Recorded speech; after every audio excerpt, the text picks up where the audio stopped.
اور ایک حدیث پاک میں سرکار دو عالم صلی اللہ علیہ وسلم نے ارشاد فرمایا لو کان القرآن فی احاب ما مستہ النار، قرآن پاک انسان کے دل پہ نازل کیا گیا، ہمارے آقا رحمۃ للعالمین صلی اللہ علیہ وسلم کے قلب مبارک پر نازل ہوا، اور سرکار کے تصدق میں سرکار کے قلب مبارک کے برکت سے ہر مومن کا دل پاک کر دیا گیا اور قرآن پاک کا حامل بنایا گیا۔ اگر اللہ کے حبیب کے قلب پاک پر قرآن کا نزول نہیں ہوتا، دنیا میں کسی مخلوق کی مجال ہی نہیں تھی کہ قرآن اٹھا سکے،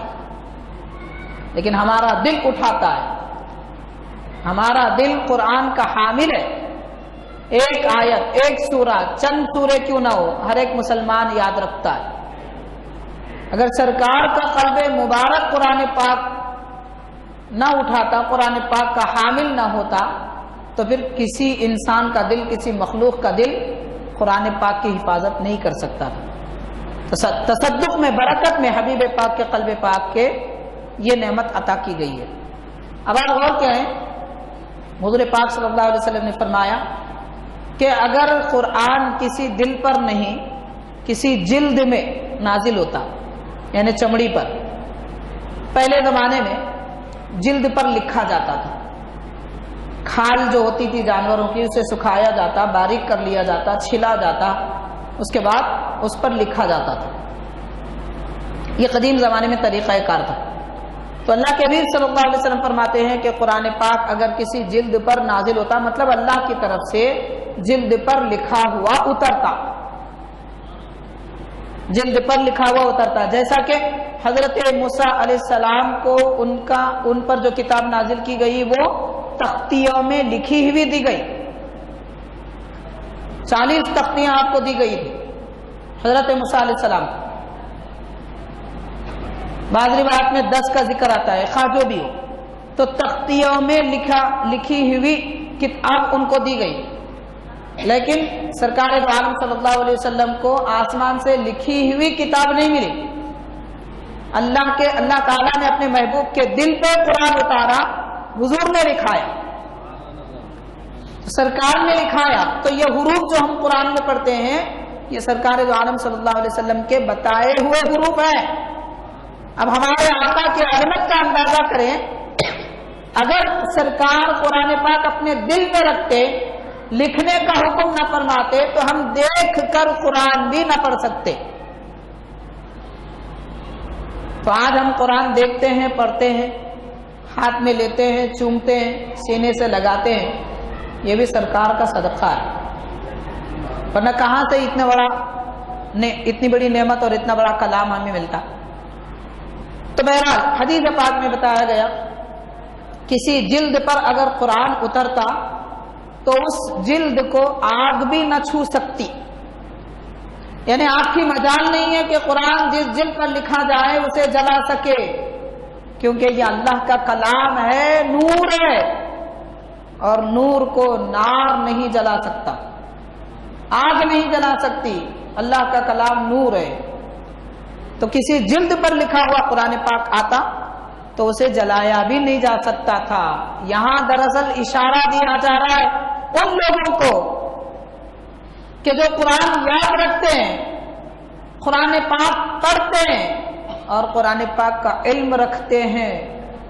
اور قرآن پاک پر عمل کرتے ہیں کہ ایک جلد پر قرآن لکھ کر اتارا جاتا، آگ نہیں جلا سکتی، تو جس کے سینے میں قرآن ہے، جس کے اعمال میں قرآن کا نمونہ نظر آتا ہے اور جس کی زبان پر قرآن ہے، دوزخ کی آگ اسے کیسے جلا سکے گی؟ بشارت دی جا رہی ہے قرآن پاک پڑھنے والوں کو۔ تو حاضرین، اگر ہم نارے دوزخ سے نجات پانا چاہتے ہیں تو تلاوت قرآن کثرت سے کرنا چاہیے۔ قرآن پاک کی تلاوت بڑی عظمتیں رکھتی ہے اور اس کی بڑی فضیلتیں ہیں، اور انہی فضیلتوں میں سے ایک یہ بھی ہے، حضور پاک صلی اللہ علیہ وسلم نے ارشاد فرمایا کہ میری امت کی افضل ترین عبادت، بڑی عبادت جو میری امت کی ہے، نماز افضل ترین عبادت ہے، یہ تو مشہور ہے، لیکن یہ بھی حدیث پاک ہے کہ میری امت کی افضل ترین عبادت قرآن شریف کی تلاوت ہے۔ افضل عبادتی امتی تلاوت القرآن،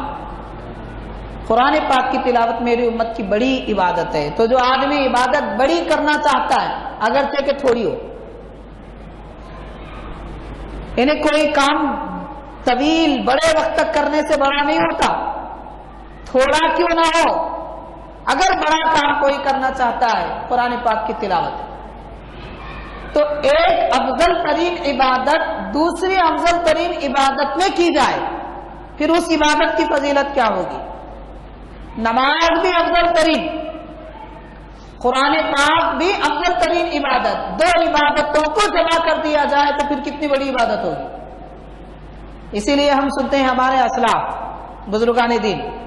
صحابہ کرام سے لے کر آج تک کے بڑے بڑے اولیاء علماء قرآن پاک کی تلاوت روزانہ ایک دو پارے نہیں، ایک ایک پارا ایک ایک قرآن پڑھ لیا کرتے تھے۔ حضرت عثمان غنی رضی اللہ تعالیٰ، عبداللہ بن مسعود رضی اللہ تعالیٰ، سعید بن مسیب رضی اللہ تعالیٰ عنہ سید التابعین، امام اعظم ابو حنیفہ رضی اللہ تعالیٰ،